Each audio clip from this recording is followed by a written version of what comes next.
कुंभ के मेले के अवसर पर एक राजा दरबारियों के साथ, रानियों के साथ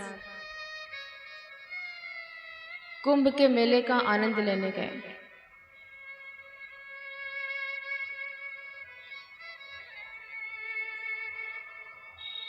और कुंभ में राजा के शान के अनुसार शिविर लगाया गया। राजा की जो पत्नी थी वो शिविर के अंदर झरोखे से झांक कर बाहर घूम रहे संतों को देखा करती थी।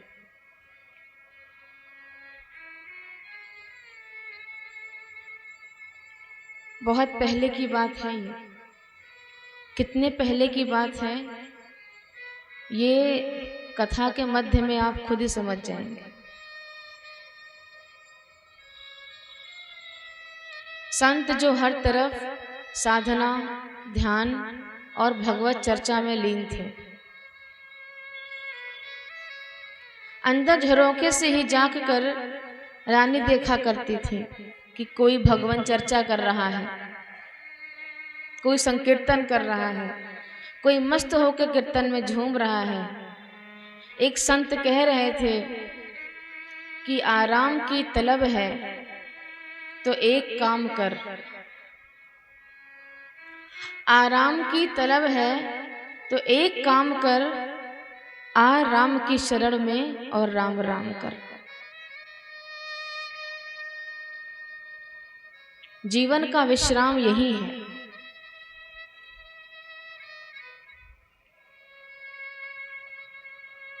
ऐसी मस्ती का क्या कहना जब ऐसा कुंभ लगता होगा। त्रेता की बात हो रही है।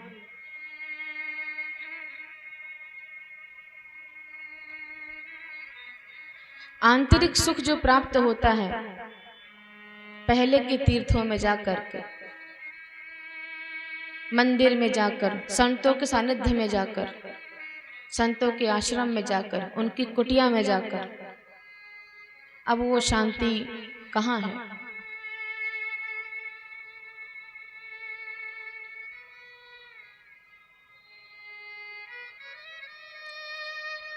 रानी ने राजा से कहा कि मेरी भी इच्छा है कि मैं बाहर जाकर के संतों के सानिध्य में रहूं, उनसे कुछ ज्ञान प्राप्त करूं, मैं भी कीर्तन में झूमना चाहती हूं।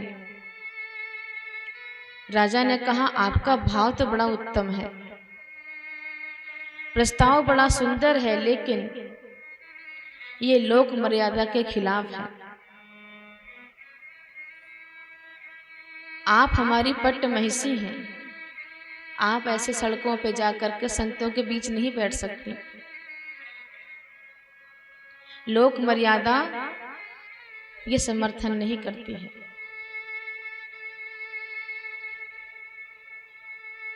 रानी को बड़ी वेदना हुई इस बात पर, सोचने लगी कि धिक्कार है ऐसा पद, अपने रानी होने पर धिक्कारने लगी कि ऐसे ऐश्वर्य का, ऐसे पद का क्या काम जो मेरे भजन में, आध्यात्मिक होने में, संतों का सानिध्य प्राप्त करने में बाधा बने। ये शरीर, ये पद, ये रानी का पद होने का क्या फायदा। दिन भर रानी अपने शिविर से बाहर नहीं गई, झरोके से संतों को देखती, भक्तों को देखती और आंसू बहाती रहती, अपने जीवन को धिक्कार रही थी। लेकिन मीरा ये बंधन नहीं बंध सकी, इस बंधन में वो लांघ गई। संतन के डिंग बैठ बैठ लोक लाज खोई।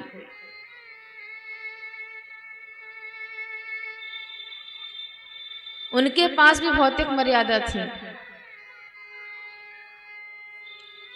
लेकिन उनके पति ने ही उनको जहर का प्याला दे दिया।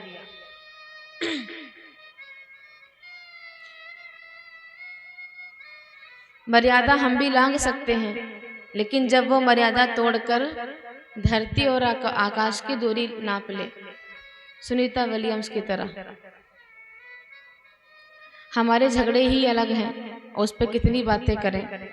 रानी अपने जन्म पर, अपने शरीर पर, अपने ऐश्वर्य पर, अपने पद पर धिक्कारती रही, रोती रही, और जब उनसे बर्दाश्त नहीं हुआ तो अपने मन की व्यथा किसी से बताई नहीं, किसी से कुछ भी नहीं कहा। रात्रि में जब सभी सो रहे थे तब अपने शिविर से बाहर निकली, शिविर से बाहर गई, प्रयागराज का दर्शन किया,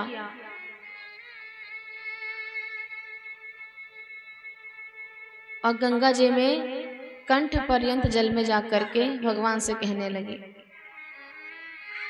कि आत्म हत्या करना सबसे बड़ा अपराध है, पर मैं इस अपराध को करने वाली हूँ, क्योंकि ये शरीर इस जन्म में तो मेरे काम का नहीं है। मानव शरीर भी मेरे लिए इस बार काम का नहीं है। तो हे प्रभु, अंतिम प्रार्थना मेरी यही है कि नीच से नीच घर में, निम्न जाति वर्ग में मुझे जन्म देना, लेकिन रानी का पद कभी मत देना, यदि मानव जन्म मिला तो। इतना कह करके जल समाधि ले ली, शरीर त्याग दिया। प्रातः काल शिविर में रानी को जब नहीं पाया लोगों ने तो हाहाकार मच गया। ढूंढा गया, जाल से गंगा जी में तलाशा गया, तो शरीर तो मिला लेकिन प्राण तो जा चुके थे। और अंत में जैसी मति वैसे गति के अनुसार उसी रानी का जन्म शबर जात में हुआ, भील। शबरी शबर जात में हुआ इसलिए शबरी, या भील जात में हुआ तो भीलनी। शबरी या भीलनी, उनका असल नाम क्या था पता नहीं। और ठीक भी है, भक्त का अपना नाम पता हो चाहे ना पता हो, भक्त के नाम से भगवान की तो याद आती है। ऐसे भक्त तो बेनाम भी बादशाह होते हैं, जिनके नाम से भगवान की याद आए। शबरी का नाम लेते ही बताना नहीं पड़ता है कि वो भगवान राम की भक्त थी। ऐसा काम कर जाओ।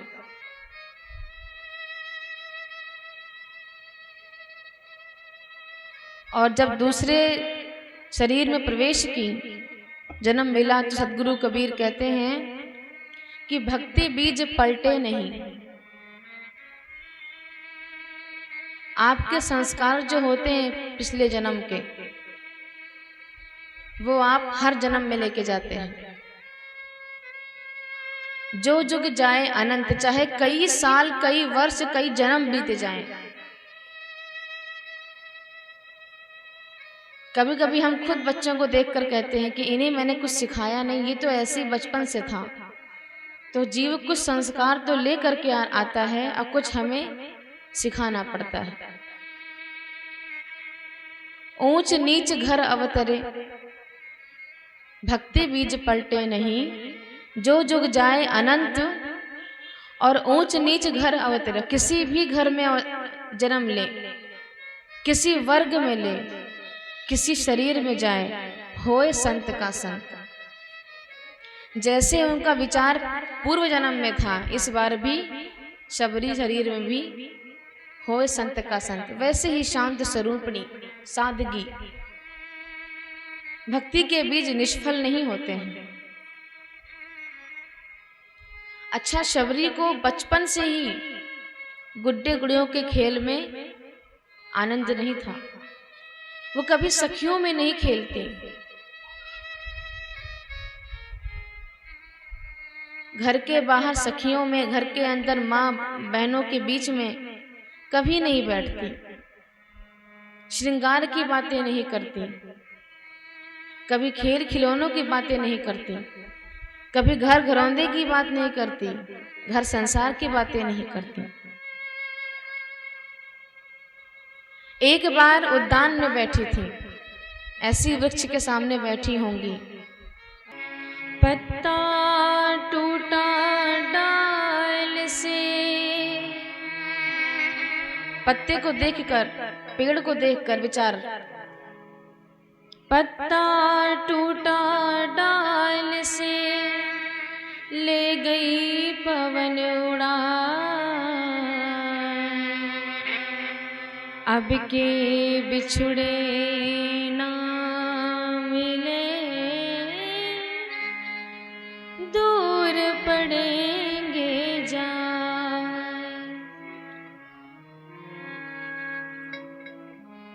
पत्ता डाल से कहता है, टूटते हुए जब पतझड़ आता है कि हम कभी मिलेंगे या नहीं, पवन हमें उड़ा के आपसे दूर ले जाएगा, अपना मिलना फिर होगा या नहीं। तो तरुवर बोला पात से, वृक्ष ने पत्ते से कहा, सुनो पात मम बात, ये दुनिया की रीत है, एक आवत एक जात। संसार की ये रीति है, एक जाता है दूसरा आता है, दोबारा कोई नहीं मिलता है। वृक्ष और पत्तों के बीच में भी संवाद करा दे, और संवाद कैसा, जो मन वैराग्य करा दे। वैराग का संदेश पेड़ से टूटते हुए पत्तों से जो ले ले, वो शबरी ही हो सकती है। माँ शबरी फूलों से कहती है, आज खिले कल झुक चले, परसों मिल गए धूल, देख दशायूं फूलन की,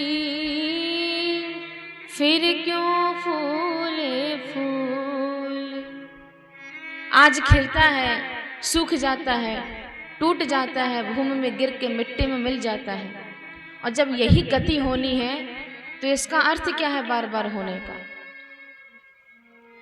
तो वो तो जड़ पेड़ पौधों से ये प्रश्न कर लेती है, हम चैतन्य होकर के अपने से नहीं पूछ पाते हैं कि जन्मों से हम क्यों बार बार यहाँ आ रहे हैं,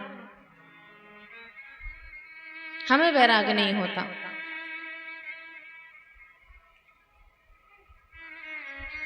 जो बेदाग होकर जाएगा वो वापस आ ही नहीं सकता। दास कबीर ने ऐसी ओढ़ी ज्यों की त्यों धर दीन्ही, संसार का दाग लगने ही नहीं दिया दास कबीर ने।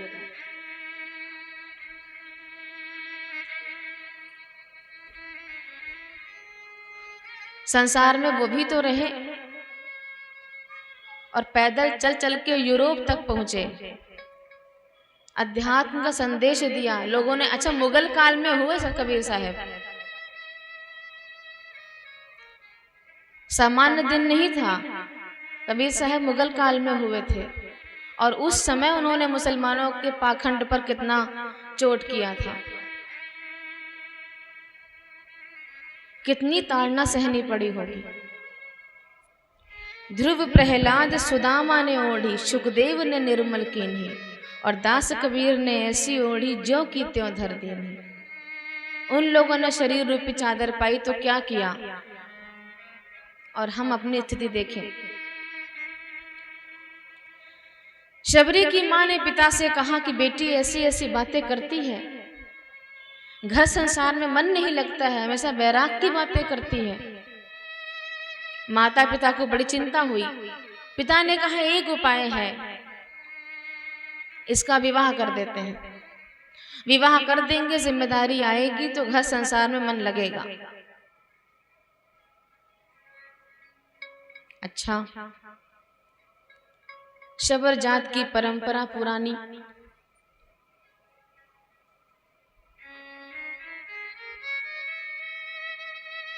वर का चयन किया गया और उसके साथ साथ जंगली पशु पक्षियों को पकड़ करके एक बड़े से पिंजड़े में कैद किया गया।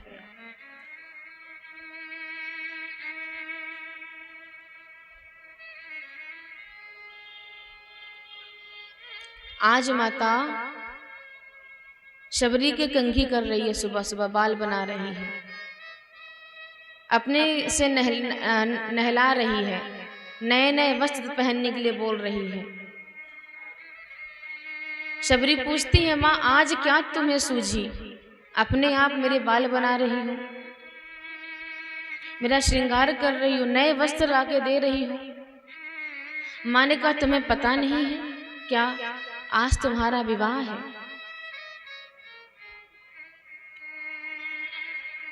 मेरा विवाह? हाँ, और ये जो जंगली पशु पक्षी पकड़े गए हैं, इन सब का मांस शाम को बनेगा। तुम्हारे विवाह में जो बाराती आएंगे उनको परोसा जाएगा। अब शबरी माता को जो ग्लानि हुई, छोड़ छोड़ माता मैं मांग ना कढ़ाऊंगी।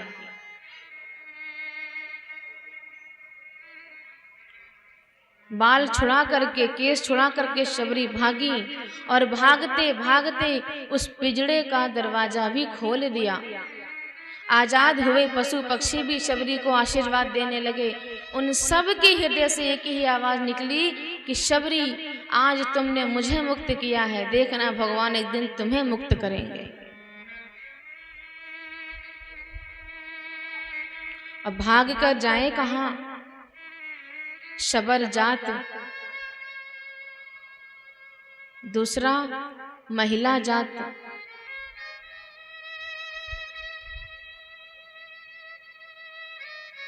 कई आश्रमों में जाकर के आश्रय मांगा, लेकिन लोक मर्यादा, पुरुषों का आश्रम, संतों का आश्रम, सानिध्य प्राप्त हो सकता है, लेकिन आश्रय रहने का छोटी बात नहीं है।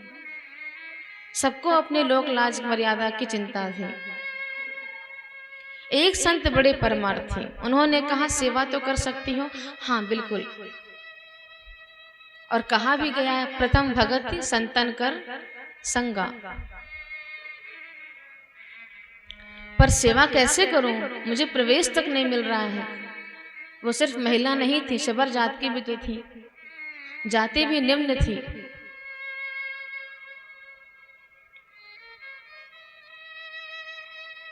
एक संत ने कहा एक काम करो, क्या, सेवा दिखे और सेवक ना दिखे तो काम बन सकता है। एक समय था जब सेवा दिखती थी और सेवक नहीं दिखते थे। आज जमाना उल्टा हो गया, आज सेवक दिखते हैं, सेवा नहीं दिखती है। खुदे सब काम करना पड़ता है। अपने दुकान पे जब तक अपना हाथ ना लगाओ तब तक काम बनता है।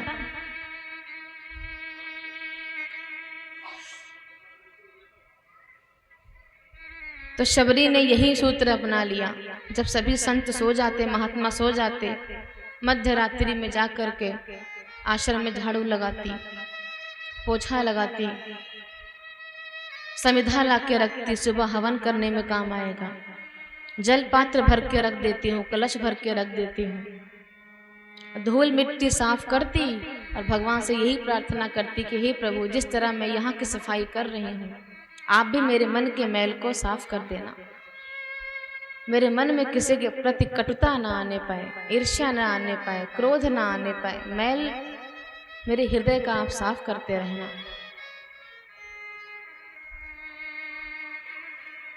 सुबह महात्मा जागते, सेवा दिखती, सेवक नहीं दिखता। सब आश्चर्य में रहते, करता कौन है। महर्षि मतंग का आश्रम था, उन्होंने पूछा है कौन ये। महात्मा रात रात भर जागते, जागते जागते इंतजार करते करते जब आंख लग जाती, उसी मौके को शबरी नहीं चूकती, जल्दी जल्दी अपना काम निपटाती, आश्रम के बाहर आके पेड़ के नीचे छांव में वहीं विश्राम करती, दिन भर सोती, रात में काम करती।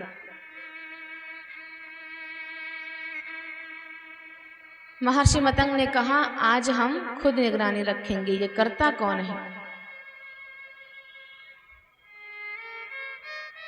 छिप करके महर्षि मतंग निगरानी कर रहे थे। शबरी आई, अपना काम शुरू की। महर्षि ने उसे पहले नहीं टोका, सेवा करने दिया, उसकी प्रार्थनाएं सुनी, उसकी मनसा जानी। उसके बाद उसको पकड़ लिया काम पूरा होते ही। अब वो घबरा गई अपराधी के भांति, रोने लगी, कांपने लगी, मुझसे भूल हो गई, मुझे क्षमा कर दीजिए, मैं तो बस सेवा। बोले बस, इतना कौन पूछ रहा है, तुम बताओ तुम हो कौन। उसने अपने परिचय दिया, अपने विवाह का सारी घटना बताया और बताया कि मेरा संसार में मन नहीं लगता, मुझे भी साधना की इच्छा है, मुझे भी मुक्ति मार्ग पे चलने की इच्छा है, भगवत प्राप्ति करना चाहती हूँ, लेकिन लोक मर्यादा के कारण मुझे किसी आश्रम में आश्रय नहीं मिला, इसलिए मुझे एक संत ने सलाह दी कि मैं संतों की सेवा करूं, और प्रभु मुझे संतों की सेवा करके बहुत आनंद मिल रहा है, मुझे कृपया वंचित ना करें। महर्षि मतंग ने कहा, तो तुम वहां क्यों रहोगी, वो तुम आश्रम में रह के भी कर सकती हो। नहीं नहीं महाराज, आप मेरे वजह से कलंक सर पे ना लें, और रही बात मेरे रहने की, तो मैं तो इसी में खुश हूं, आप सबकी सेवा करने को मिलेगी। गुरुजी ने कहा, नहीं, तुम्हें मैंने पुत्री माना है, और पुत्री अपने पिता के घर में रहे तो कोई हर्ज नहीं। और रही बात विरोध की, तो मेरा नाम मतंग है। मतंग मतलब हाथी, हाथी अपनी चाल चलता है और कुत्ते तो भौंकते रहते हैं। तो जो लोग भौंके कहते रहे, मुझे कोई फर्क नहीं पड़ता। करना क्या होगा, बोले कुछ नहीं, सत्संग करती, सत्संग संतों के बीच, मना करने पर भी संतों की सेवा करती और भगवान नाम का जाप करती रहती। दूसरे ही दिन से सुबह शाम सबरी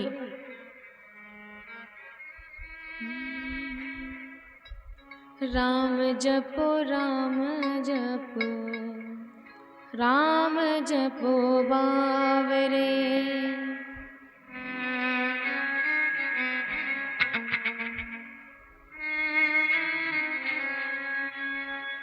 एक ही उसका रूटीन, संतों की सेवा, भगवान नाम और मन सदैव निर्मल।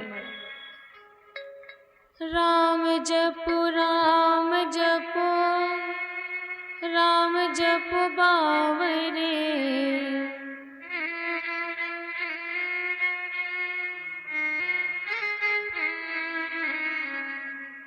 राम जपो राम जपो, राम जपो बावरे।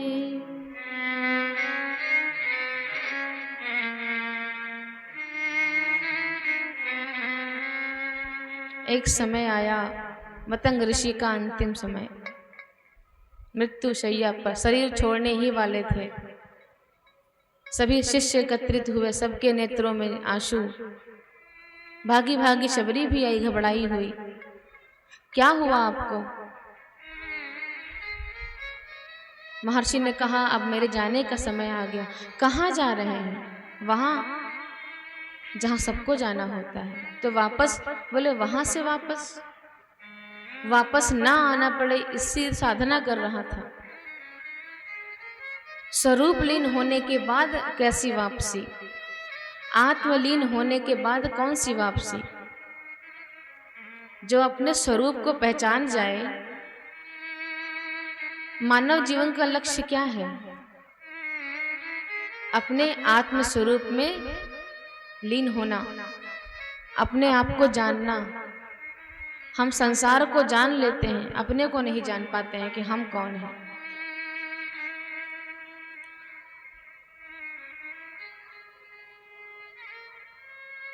जब अपने ही आत्मा का बोध हो जाए, साधना करते करते ये आत्मा जब परम हो जाए, तो कैसी वापसी इस शरीर में। खुद भी पीड़ित होते हैं और प्रसव पीड़ा अपनी माता को भी देते हैं।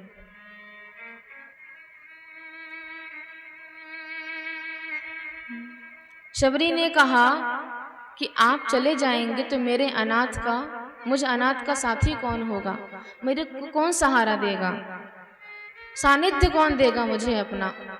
और हाँ, मैं भगवान को खोजने जाऊंगी कहाँ।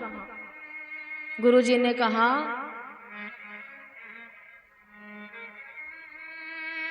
तुम्हें भगवान को खोजने जाना ही नहीं पड़ेगा।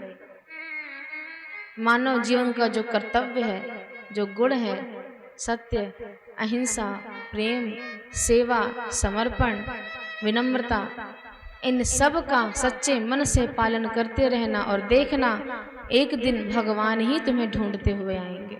तुम्हें कहीं जाना नहीं पड़ेगा, तुम तो स्वयं में खोजना।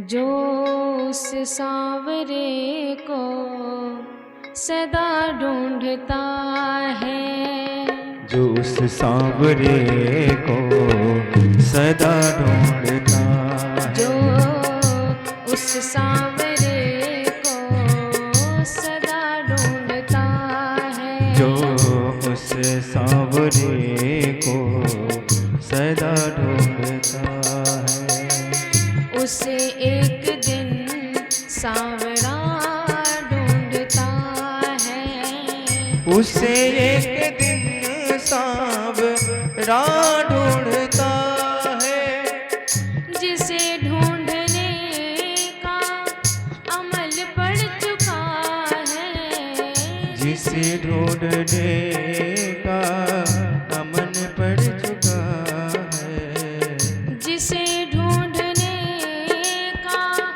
अमल पड़ चुका है, जिसे ढूंढने का अमन पड़ चुका है, इसे ढूंढने में मजा ढूंढता है वो, इसे ढूंढने में मजा ढूंढता है, जो उस सांवरे को सदा ढूंढता है।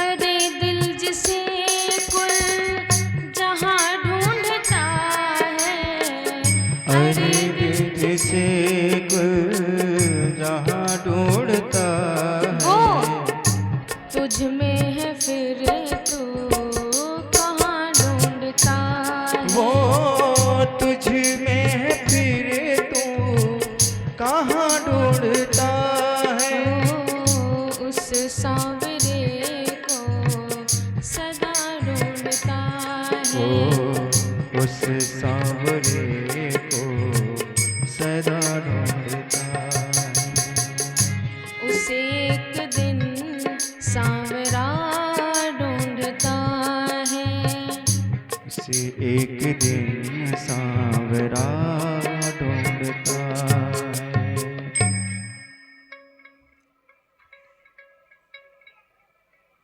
अरे दिल जिसे कुल जहां ढूंढता है, वो तुझ में है फिर तो कहाँ ढूंढता है। महर्षि ने देह त्याग कर दिया। दूसरे ही दिन शबरी गुरु वचनों पर विश्वास कि भगवान मेरे पास जरूर आएंगे।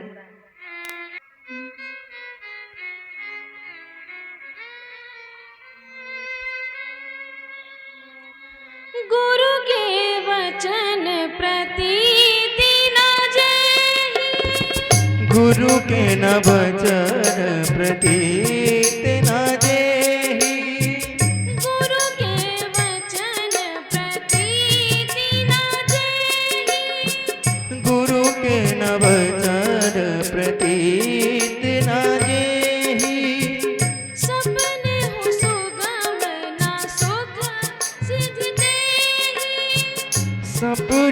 सुगम न सुख सिद्धि तेहि।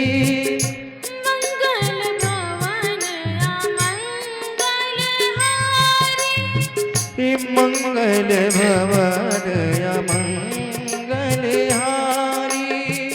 प्रभु सुदशरथ अजीर बिहारी, द्रवहु सुदशरथ अजीर बिहारी। क्या था? गुरु के वचन प्रतीति नाजहि। गुरु के वचनों पर दृढ़ विश्वास। गुरु के पास आकर के भी यदि अभिमान नहीं टूटा तो भगवान तो मिलने से रहे बिना गुरु के। राम जी ने पहले ही कहा, पुरुषार्थ कितना भी रहा दशरथ जी का, जब तक दशरथ जी गुरु के दर नहीं जाएंगे, भगवान दशरथ जी के घर नहीं आएंगे।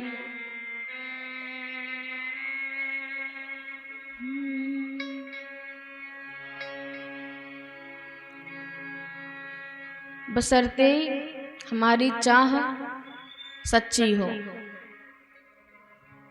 गुरु को परखने के भी तो गुण होने चाहिए। गुरु का ज्ञान जानने जाओगे तो ज्ञान प्राप्त करोगे। इसके बारे में 9 दिनों तक लगातार चर्चा चली है।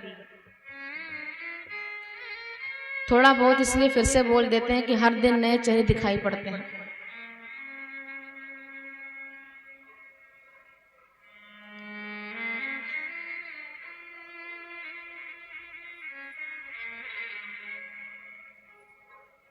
सच्चा शिष्य जो होता है वो हर किसी में से, हर संत से अच्छे गुण प्राप्त कर लेता है और अपना कल्याण कर लेता है। कुछ लोग सिर्फ धर्म गुरुओं का बुराई देखते हैं। वो ऐसे बोलते हैं, वो अपने कथा में ऐसा कहते हैं, ये संत के यहाँ तो आश्रम में ऐसा था। अच्छा, कैसा भी था उसमें आपका कौन सा फायदा हुआ? देख कर आए और आपकी तरह हो जाए आपके कहने पर तो आपका कौन सा नुकसान है? जिस बात से आपका फायदा होना हो वो लेकर के आओ।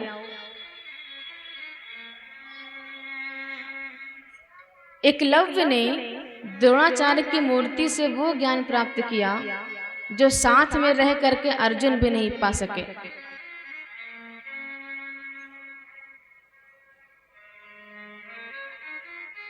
तो शिष्यता पहले आनी चाहिए। अच्छा शिष्य बनेंगे, ग्राही बनेंगे तो अच्छा गुरु मिल जाएगा। परीक्षक बनेंगे तो नहीं मिलेगा।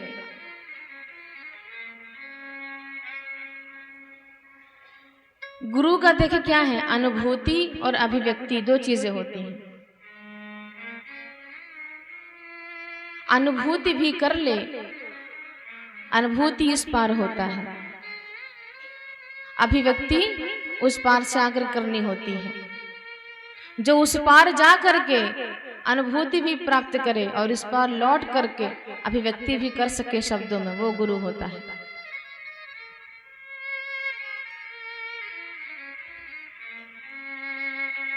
तो शबरी को गुरु के वचन प्रतीति न जेहि, गुरु के वचनों पर दृढ़ विश्वास। गुरु जी ने कहा था कि राम जी आएंगे, लेकिन ये तो बताया नहीं कि आएंगे कब। तो दूसरे दिन से प्रतीक्षा करना शुरू, कहीं आज ही ना आ जाए। तो मैं तैयारी तो कर लूं। अब तैयारी कैसे करती है?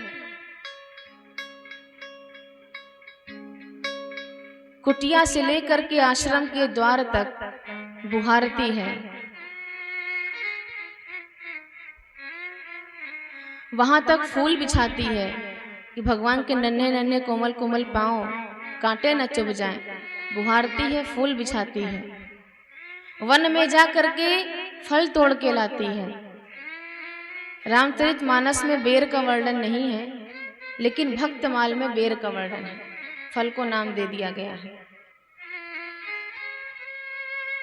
खिलाऊंगी क्या? तो जंगल से जाकर के फल तोड़ लाती है।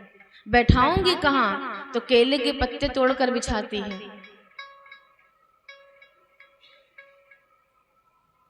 कहीं खट्टे बेर ना आ जाए तो चक चक के रखती है।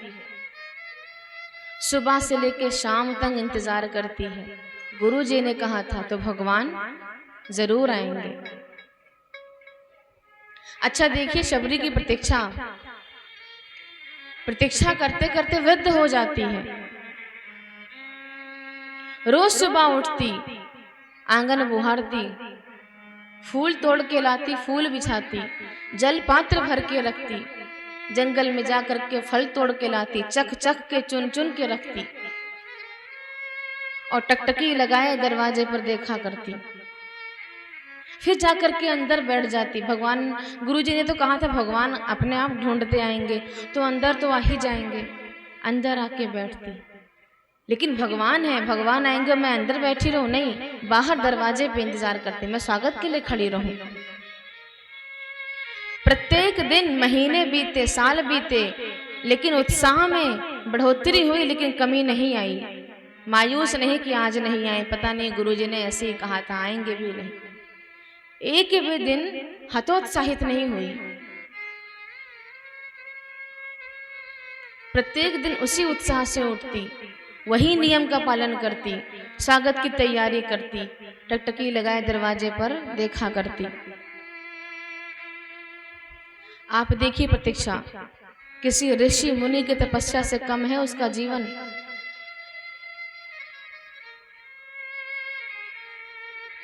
महीने बीते, वर्ष बीते और अब उसकी वृद्धावस्था आई, लेकिन वृद्धावस्था में कमर झुक गई है, दिखाई भी कम दे रहा है, फिर भी उसी लगन से धीरे धीरे राम आएंगे, भगवान आएंगे। जो महात्मा गण थे बाकी उसको देख करके हंसते थे, उसका मजाक बनाते थे। उसकी शरीर काम नहीं कर रहा है, लेकिन फिर भी तैयारी उसी उत्साह से करती है। राम आएंगे रटती रहती है, प्रभु मेरे में कोई मैल होगा तो दूर कर देना। गुरु वचन पे विश्वास है, अगर गुरु ने कहा है तो आप जरूर आएंगे। बाहर आके निहारती है, भीतर आके बैठती है। एक संत कहते हैं, यह कौन दिखात कुठी महानारी, इते उत जात है मोद भरी, छिन भीतर बाहर होत चिने, सुख सो नहीं बैठत एक घड़ी। यही के तन में कछु पीर परी, या वियोगिन मानस माहि जरी, अब जान परी, रघुनाथ के प्रेम की मूरत रूप है ये सबरी। ये कोई और नहीं, श्री राम का प्रेम स्वरूप है।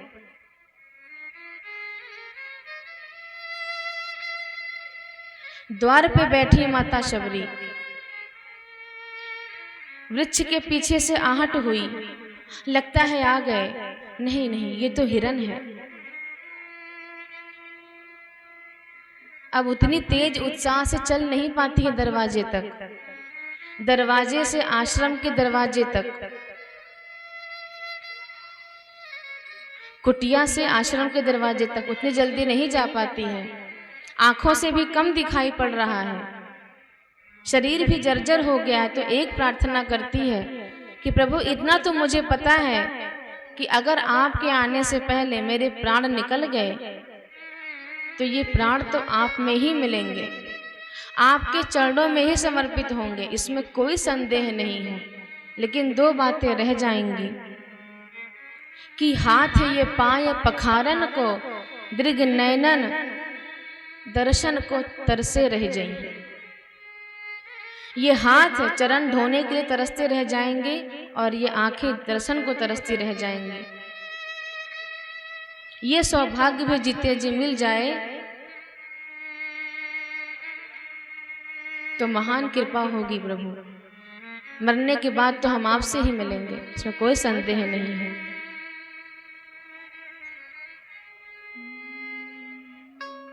मिल जाओ राम तरस रही अखियाँ, मिल जाओ राम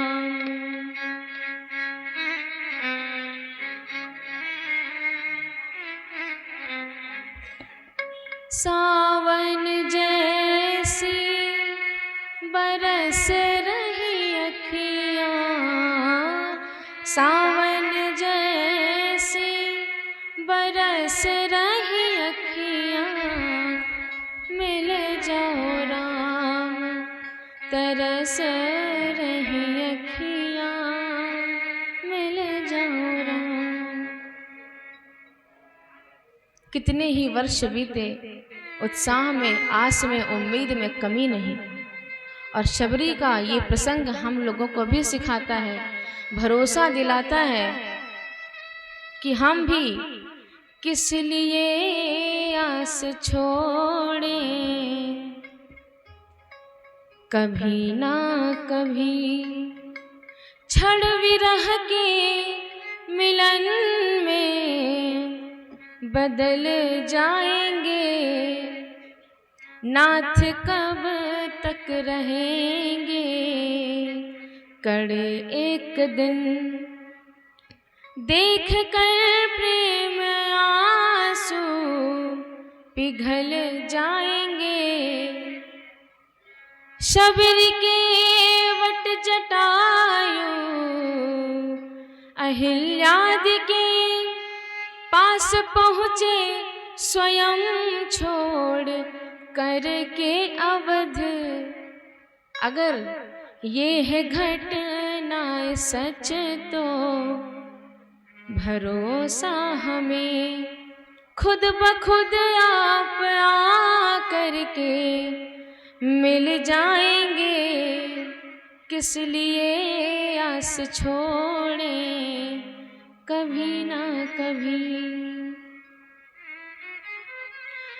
दर्श देने को रघुवर आएंगे जब, हम न मानेंगे अपनी सुनाए बिना,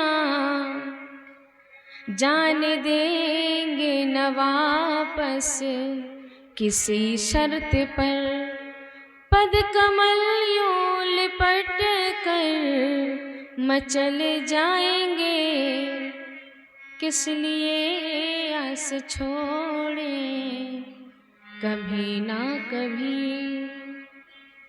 और जब आएंगे फिर सुनाएंगे खोटी खरी आपको, और पूछेंगे देरी लगाई कहाँ, फिर निवेदन करेंगे न छोड़ो हमें, प्रभु की जूठन प्रसादी पे पल जाएंगे, किस लिए आस छोड़े कभी ना कभी।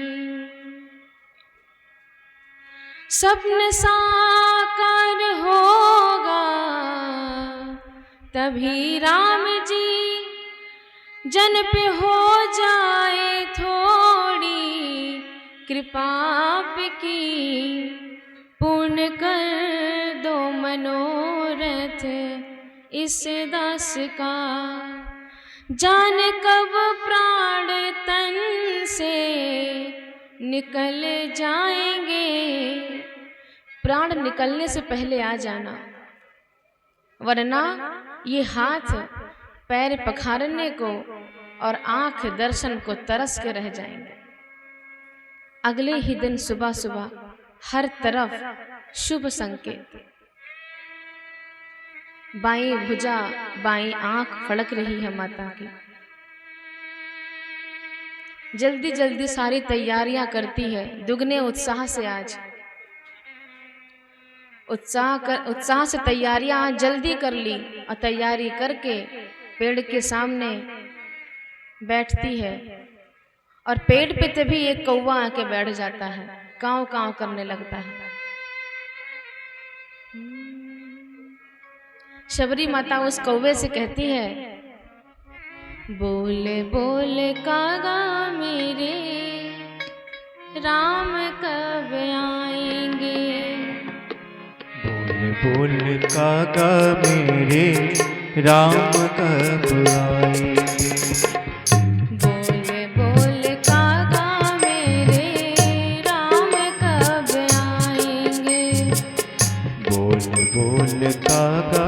मेरे राम कब आएंगे। बोल बोल कागा मेरे राम कब आएंगे। बोल बोल कागा मेरे राम कब आएंगे। शबरी की कुटिया के भाग खुल जाएंगे।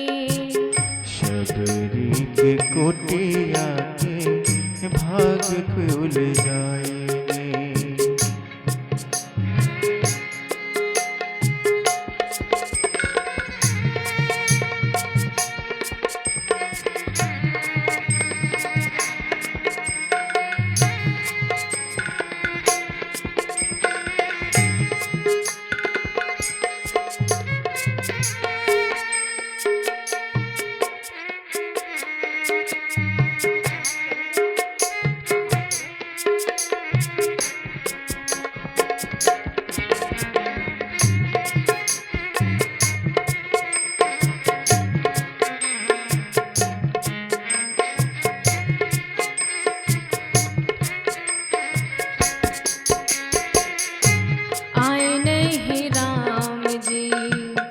लगाई कहाँ देर रे।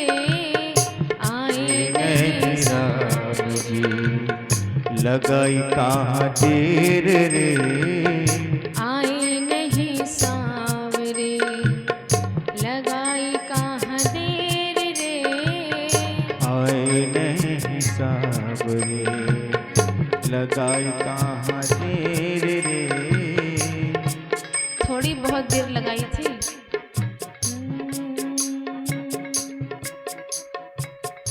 आए नहीं सांवरे लगाई कहाँ देर रे। आए नहीं सावरे लगाई कहाँ देर रे। चुन चुन के मैंने रखे कब से है बेर रे। चुन चुन के मैंने रखे कब से बेर रे। बलि बलि जाऊंगी जब राम मेरे खाएंगे। बलि बलि जाऊंगी जब राम मेरे खाएंगे। बोल बोल कागा मेरे राम कब आएंगे। बोल बोल कागा मेरे राम कब आएंगे।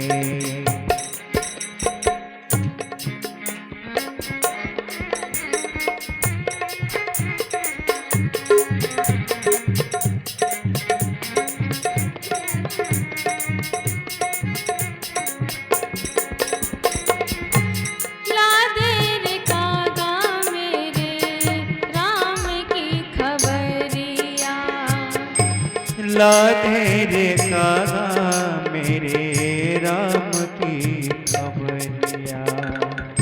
आएंगे धनुषधारी कौन सी डगरिया। आएंगे धनुषधारी कौन सी डगरिया। पल के बिछा दूंगी जब राम मेरे आएंगे। पल के बिछा दोगी जब राम मेरे आएंगे। बोल बोल कागा मेरे राम कब आएंगे। बोल बोल कागा मेरे राम कब आएंगे। बोल बोल कागा मेरे राम कब आएंगे। बोल बोल कागा मेरे राम कब आएंगे। राम की लगन में मगन थी मैं कागरे। लगी हुई पापों की बुझ गई आग रे। जान के अनाथ हमको पार वो लगाएंगे, बोल बोल कागा मेरे राम कब आएंगे। बोल बोल कागा मेरे राम कब आएंगे।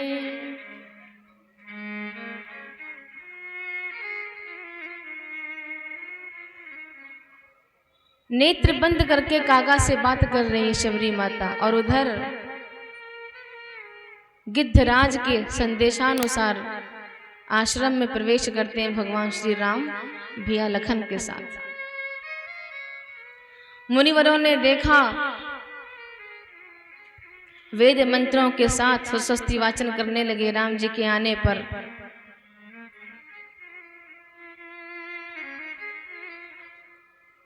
स्वस्ति वाचन को बीच में ही रोका। अच्छा ठीक है रुको। क्या? मुनि आए विलोकन झांकी। मुनिवर दर्शन कर रहे हैं, प्रणाम कर रहे हैं, स्वस्ति वाचन कर रहे हैं, लेकिन रघुवर पूछ रहे। मुनि आए विलोकन झांकी, रघुवर पूछ रहे। मुनि आए विलोकन झांकी, रघुवर पूछ रहे। मुनि आए विलोकन झांकी, रघुवर पूछ रहे। मुनि आए विलोकन झांकी, रघुवर पूछ रहे। कुटिया कहाँ शबरी माँ की, रघुवर पूछ रहे। कुटिया कहाँ शबरी माँ की, रघुवर पूछ रहे। महात्माओं ने कहा महाराज पधारे। राम जी ने कहा पधारेंगे वो बाद में, पहले बताओ कुटिया कहाँ शबरी माँ की, रघुवर पूछ रहे। कुटिया कहाँ शबरी माँ की, रघुवर पूछ रहे। महात्माओं ने कहा वो पगली शबरी आपकी माता? बोले हाँ। वो भीलनी आपकी माता? बोले हाँ। वही शबरी भीलनी पगली कहाँ है? वो मेरी माता है। वो आपकी माता है? महात्माओं का जो ब्राह्मणत्व था वो पिघल गया, वेदों शास्त्रों का ज्ञान पिघल गया, शुद्ध महात्मा होने का अभिमान पिघल गया। महात्माओं ने रास्ता बता दिया, वो रही। भगवान का पहला काम तो यही है, अभिमानियों का अभिमान तोड़ना। भगवान पहले अभिमान ही तोड़ते हैं।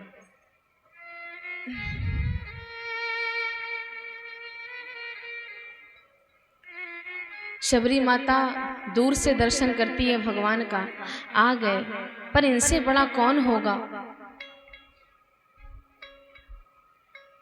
मैं इतने निम्न जात की, इतनी अशुद्ध भील जात की, ये मेरे पास क्यों आएंगे? मुनियों से बात कर रहे हैं, इन्हीं से बात करके निकल जाएंगे।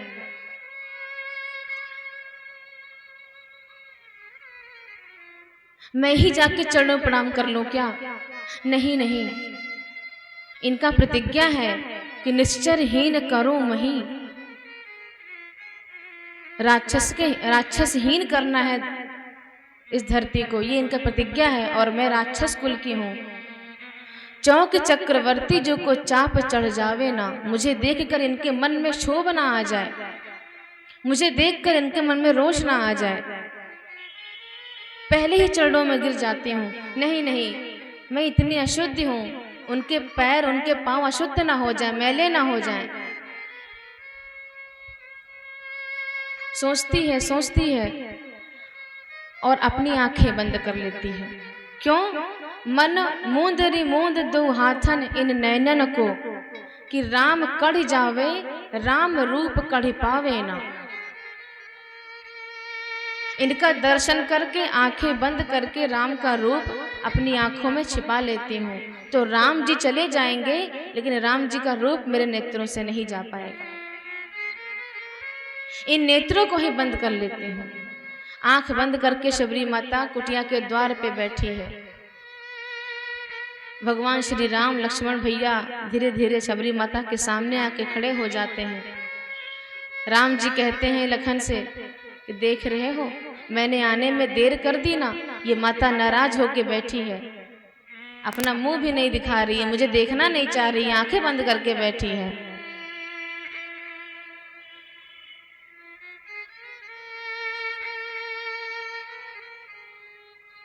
और जैसे ही राम जी ने माता पुकारा,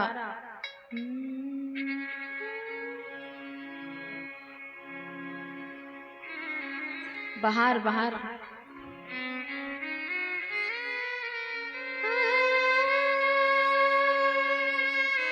आप लोग को भी इंतजार है राम जी का। शबरी ने दर्शन कैसे किया राम जी का।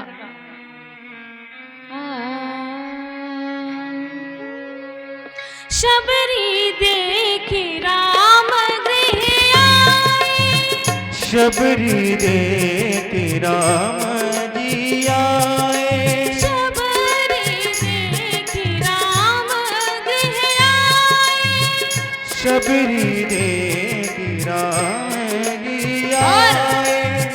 मुनि के वचन समझे जिय भाए, मुनि के वचन समझ जिए भाए।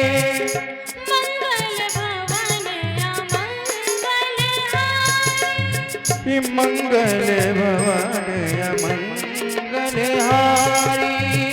उमा सहित जहि जपत पुरारी, उमा सहित जहि जपत पुरारी।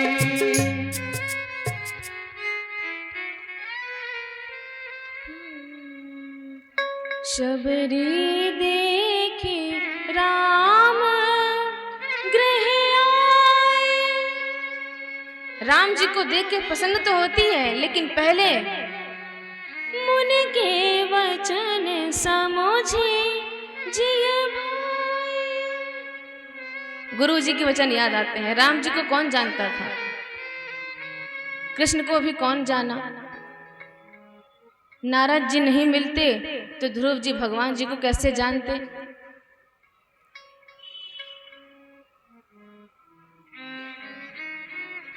किसी भी भक्त को संत नहीं मिलते, गुरु नहीं मिलते तो भगवान कौन जाने। तब शबरी ने कहा कि बलिहारी गुरु आपने जो गोविंद दियो बताए। गुरु जी के वचन याद आए। अपने आंसुओं से ही चरणों को धो दिया। कपड़े में अपने बाल को लपेट कर अब भगवान जी के चरण को साफ करती है। केले के पत्ते का आसन बिछाया था वहां बैठाती है। अपने जूठे काट काट के जो बेर रखते हैं वो परोसती है। और भगवान बड़े प्रेम से खाते हैं। कहते हैं भगवान 2 ही बार तृप्त हुए भोग लगा के शबरी के विदुर के घर हरि जी में 2 बार।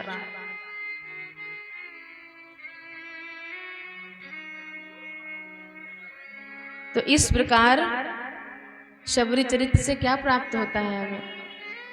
शबरी जी के पास बहुत बड़ी साधना नहीं थी बाहर की, लेकिन भीतर की निर्मलता थी।